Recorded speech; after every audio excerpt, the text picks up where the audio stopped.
Hello again, YouTubers. Okay, I want to go over inside versus outside flight. Yesterday I did a video basically reviewing everything on it. The frame, the durability, the power, the handling. Really couldn't get into indoor-outdoor flight. Personally, this is a indoor quad for me. It doesn't have speed or power that I prefer for something that I'm using outdoors. I like that raw power that you get with the 4S battery on anything from 2.5 inch up. So 1S just doesn't give me the thrill. For inside, I would have to say so far, out of everything I've flown a lot of these quads, a lot of the whoops, especially with buddies who end up buying them, and then I can try theirs and decide if I want it or not. I've tried the 65X that I have, 75X. I haven't tried the Mobula 7 yet, and a lot of people say it flies great on 1S, better than this. So, but I guarantee you it cannot handle like this. I don't see how that's possible, because one thing that I keep saying is this design, this frame design is based on something that was meant for stability. It was a brushed setup. They have not reconfigured the frame in any way. They have just changed the motor mounts for it to take brushless. So it's essentially the same frame, same design. This is a completely new design. This does not have ducts at all.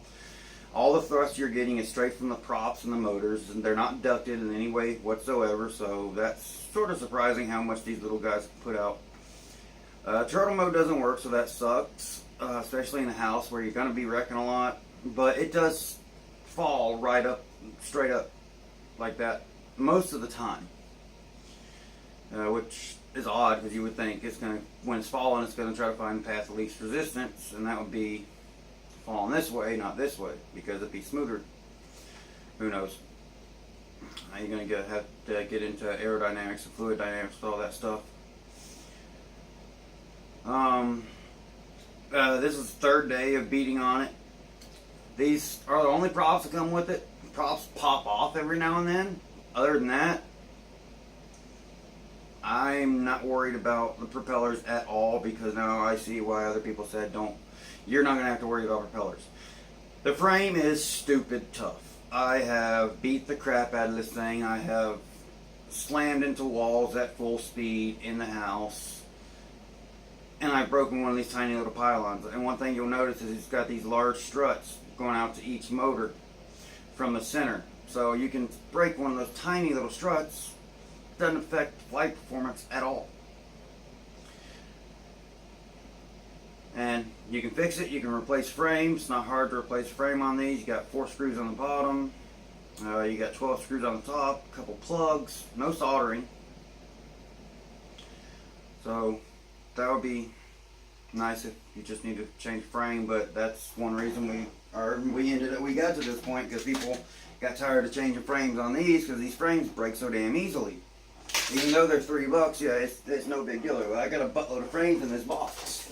I mean, I've got several frames in that box, but it's the hassle you have to go through, and it's like, okay, there has to be something better. Well, this is it, especially for inside. Power for days.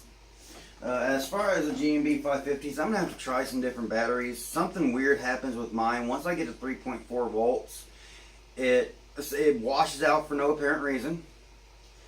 I don't know what's going on. The latency goes up like drastically, like half-second latency.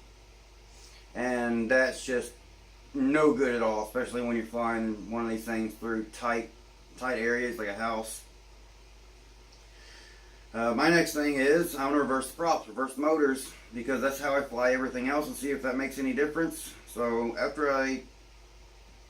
that may take a couple days. I got to work for the week, and usually by the time I get home, I really don't care about anything except getting in the bed and going to sleep for the next day. But once I can get to that, I'll report that back to you guys. I know there's a lot of people out there that are very curious about this, and also remember, there is a kit coming out. $160 is what everybody's saying what I think even EMAX has said. You get a pair of goggles, you get a transmitter, and you get the Tiny Hawk with a battery. With that, you're going to want to get a charger, a good charger, and a buttload of battery, because these batteries, starting off, you're only going to get 4 or 5 minutes. And I can go ahead and tell you, one battery, I'm waiting for that one battery to charge, and it's going to suck, because you're going to want to fly more. And then that one battery is going to die quick. So that's one thing you really need to consider with these whoops, is the batteries don't last as long. The lifespan isn't as long as, say, our 5-inch or our 2.5-inch, like these batteries, or my China Hobby line whatever the hell they're called, the 100C series. I don't even go for the mini star. I go for the ones that I've been using, because they're proven to work on my quads. But yeah, it's just an awesome flyer. My VTX antenna is coming up at the top at the moment, because I was getting some really bad video. It didn't matter what channel I put it on. As soon as I would even start flying away from myself, I would get a lot of static in the screen. So I just brought it up top. If it breaks, I got extras. It connects to the VTX via UFL. So those can be changed out. You can always put something bigger, something polarized on there if you want. It's going to add some weight, but this can take a little extra weight. Not much. I would probably say no more than 5 grams extra. So yeah, that's pretty much the Tiny Hawk indoor-outdoor review. It flies great indoors, outdoors too slow. Just simply not enough power and speed for me. But that's just me. Other people may like that. So, like usual, thanks for watching. And I will keep everyone updated. And hopefully I'll get back to some nitro videos. So, thanks for watching. Peace.